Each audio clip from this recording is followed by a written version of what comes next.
আসসালামু আলাইকুম এভরিওয়ান, আশা করি সকলে ভালো আছেন। তো আজকে কথা বলবো ইউরোপ কিছু দেশ নিয়ে। তো প্রচুর বাইরে স্বপ্ন থাকে যে আমি ইউরোপে যাব। তো ইউরোপে কোন দেশটায় গেলে আমাদের জন্য সুবিধা হবে এবং কি কোন দেশটাতে আমি বর্তমানে ভিসাগুলো পাবো এবং কি ভিসার ইস্যুগুলো অনেকটা ভালো আছে, বেটার আছে। তো বেশিরভাগের মানুষের স্বপ্ন থাকে যে আমি ইতালিতে যাব।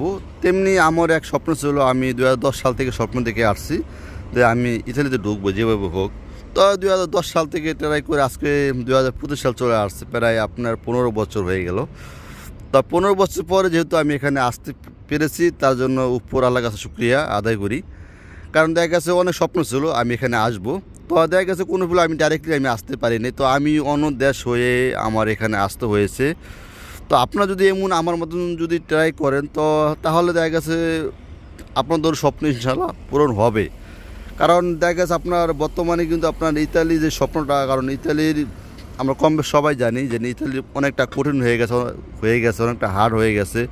কারণ বর্তমানে ইতালির ভিসা পাওয়াটা একটা সোনার হরিণের মতন হয়ে গেছে, সহজে ভিসা পাওয়া যায় না।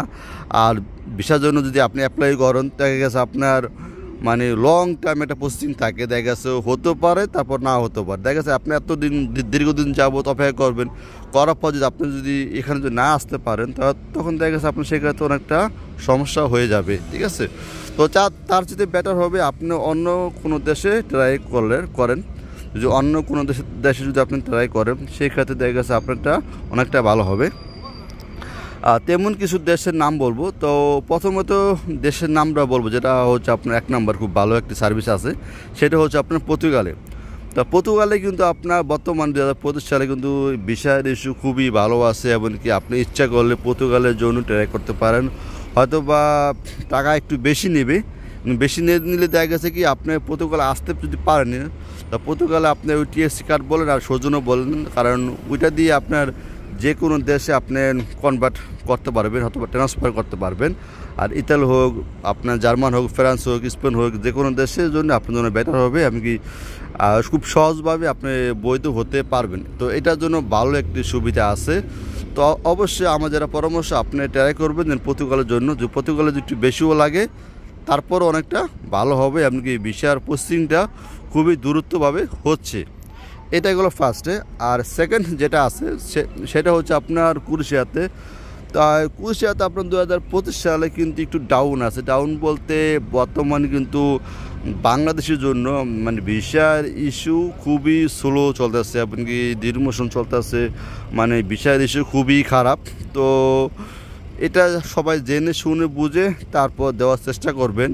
আর সবচেয়ে তো মেন সমস্যা হচ্ছে, কারণ আমরা সবাই জানি যে ক্রোয়েশিয়াতে মানুষ আসার পরে কিন্তু প্রচুর মানুষ ওখানে থাকে নাই, না থাকাতে তারা একটা নতুন নিয়ম চালু করছে, সেটা হচ্ছে আপনার মেন কোম্পানি ছাড়া আদারওয়াইজ যেগুলো সাপ্লাইয়ের কোম্পানিগুলো আছে সেগুলোতে ভিসা দেবে না।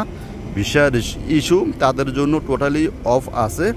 তো অবশ্যই আপনার যাচাই করে দেখবেন যে আপনার মেন কোম্পানি কি না আছে।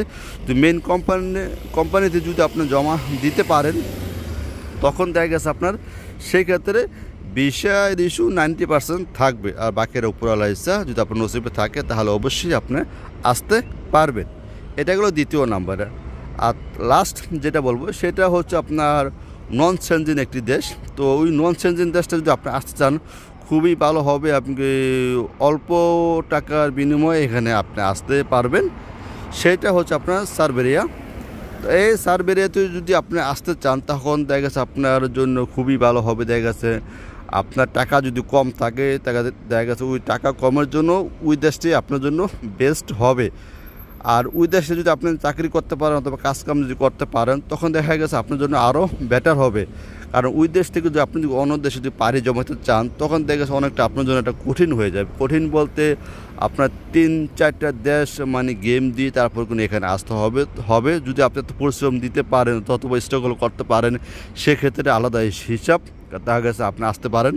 আর যদি সেটা যদি না চান, তো সেখানে আপনি স্থায়ীভাবে থাকতে পারেন। কারণ বর্তমানে সার্বিয়াতে আপনার মোটামুটি ভিসার ইস্যু খুব ভালো আছে, খুব বেটার আছে। তো এই আমার পরামর্শগুলো ছিল। দেখা গেছে আপনার এই 3টা দেশের ভিতরে যে কোনো একটি দেশ আপনি বেছে নেবেন, নিলে কি হবে আপনার জন্য অনেকটা ভিসার ইস্যু ভালো হবে।